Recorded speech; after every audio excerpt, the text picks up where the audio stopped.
Welcome to this explainer. Today, we're diving straight into the absolutely staggering rise and the devastating fall of the RAVE token.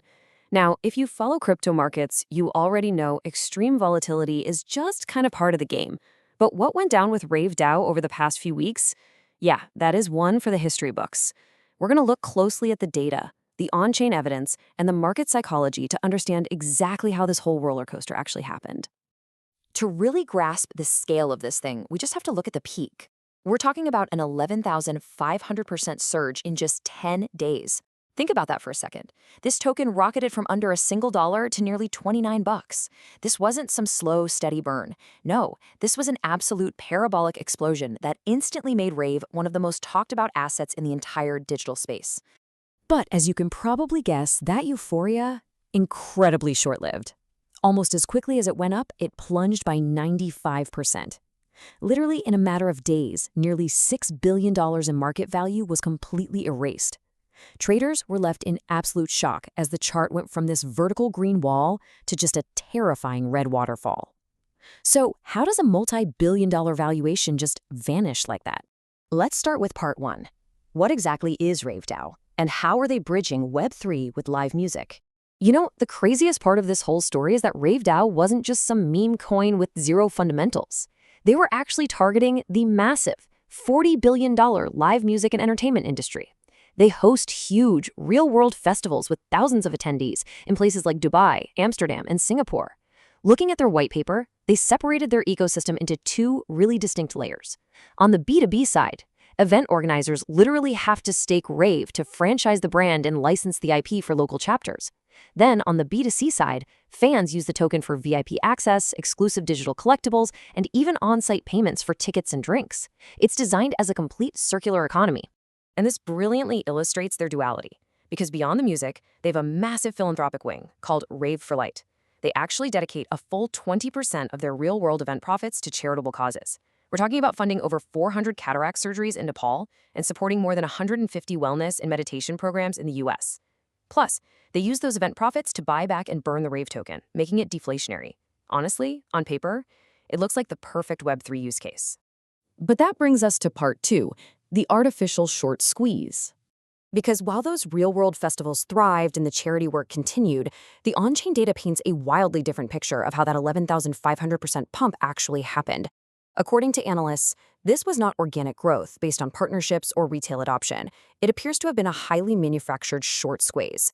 Now, if you need a quick refresher, a short squeeze happens when a heavily shorted asset suddenly shoots up in price. The traders betting against it, the short sellers, are suddenly forced to buy the asset back to cover their positions and cut their losses.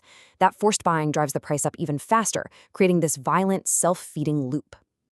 On-chain sleuths allege that a highly mechanical, four-step trap was set here.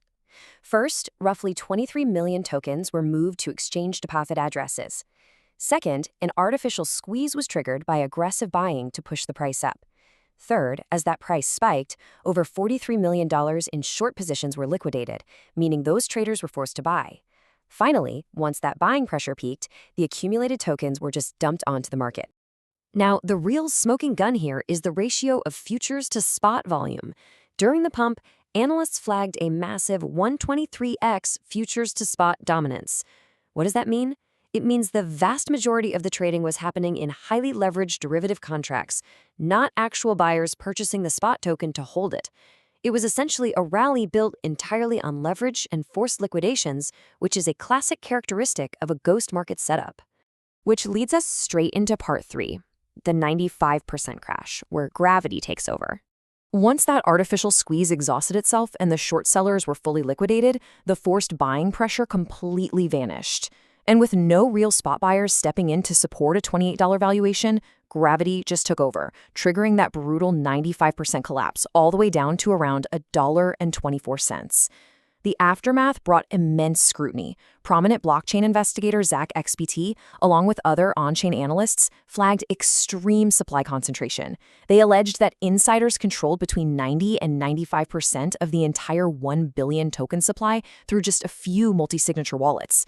This level of concentration actually prompted formal market manipulation probes from the highest levels, including the CEOs of major exchanges like Binance and BitGet. However, to be completely fair, we absolutely have to report that RaveDAO officially and firmly deny these claims. In their statement, they insisted they were not involved in the high volatility and are not responsible for the market manipulation. They stated that they operate with a long-term horizon and intend to use their locked tokens purely to fund operational activities like hiring and marketing, keeping their focus strictly on their offline events.